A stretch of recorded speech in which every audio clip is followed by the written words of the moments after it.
Si tu aimes passer des nuits entières à te bastonner, si tu adores humilier tes potes lors de soirées aquarium, où l'abus de PlayStation compense les effets psychotropes de l'atmosphère, et tu sais de quoi je parle, si rien ne t'éclate plus que de voir la tronche déconfite de ton adversaire quand il s'est pris 3 ring-out d'affilée, alors il faut te procurer immédiatement le d'ores et déjà culte Soul Calibur 3, incontestablement l'un des meilleurs jeux de fight sur la console de Sony, même si franchement, il n'y a rien de nouveau sous le soleil. Pour être tout à fait honnête, Soul Calibur 3 souffre du syndrome Tekken 5.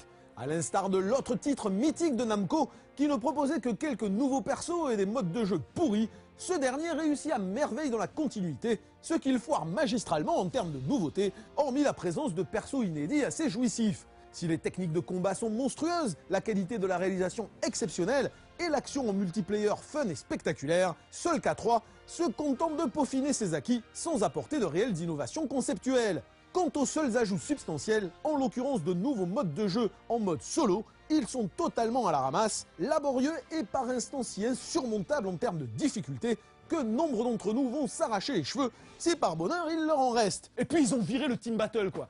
Moi j'ai débloqué plein de trucs, je trouve pas le Team Battle. Non mais le Team Battle.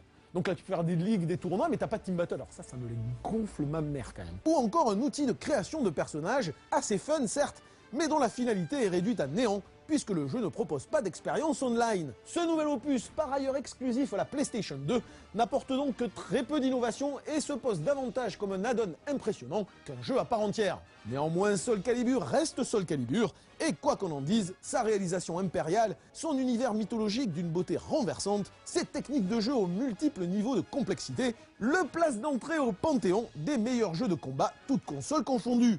Et puis avec tous les persos de la saga et des centaines d'objets et de bonus à débloquer, Soul Calibur 3 a une durée de vie hallucinante. Bref, la saga nous a habitués à une telle excellence que c'est vrai, on en demande toujours plus, mais au bout du compte, Soul K3 nous en met déjà plein la gueule, et ça fait plaisir. Alors, pas beaucoup d'innovation dans Soul Calibur 3, mais 3 nouveaux personnages. Donc 2 nanas qui sont speed, qui tapent bien, qui sont bien cool comme je les aime. Et alors un mec génial, un espèce de gros black hyper méchant qui fait 2 mètres. Il a une faux, donc c'est comme la mort, il a des coups de folie et tout, mais il s'appelle Zasalamel. Alors c'est là que tu vois trop les développeurs japonais qui sont nuls pour trouver des noms, c'est pas possible. Alors déjà ils nous foutent un mec qui joue au nunchaku avec une coupe à la Elvis quoi, déjà c'est ridicule. Mais alors là il fallait le trouver quand même. Alors t'es là tu dis, alors quel perso tu prends? Moi je prends Zasalamel. Alors je peux te dire que je peux te dire que ça plombe tes soirées PlayStation. Non mais c'est vrai, le mec il est mortel, il a le nom le plus pourri de l'univers quoi. Zasalamel quoi. D'où ils ont sorti ça, Zasalamel? On dirait je sais pas quoi, on dirait le nom d'une crêpe japonaise quoi. Ça me déprime. Bon, voilà, ça c'est fait.